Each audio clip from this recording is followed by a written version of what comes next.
وەرێرە کاکە ئەزانین کێ تەلەفۆنی کرد؟ سێوەخان جعفر تۆ خیانەت لە منەکەیت؟ ناوەڵڵا دالی خان ئەو چاوەندەرم کە خیانەت تۆ بکات. کاکە دەبڕە دەرە بەعیسەکەمان بکەین. کاکە چۆی گیر و خوارد دەزەم عایلەشەتە خوا نەجاتم بێ لە دەستیان باشە. تۆ منە خۆشەوێ؟ یەکێک عاشقم بوو. باوانی شێوێ ناوجەرگی بەرنامە بخۆم تەرز و خاومەیە یعنی ئەخیرن عوسمانەوێ بە ساحێبی ژن.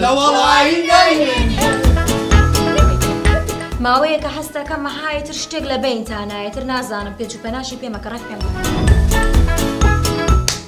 ئەچوەرایدایە خۆ خەردوشێتە من چۆن دەڵم ئێوە ئیشکرد خۆتان مادووکەن من سێدانە دەفتەر دۆلارم هێناوە ئەتە چیتان لێ بکەم مامە شاتر ژیانیە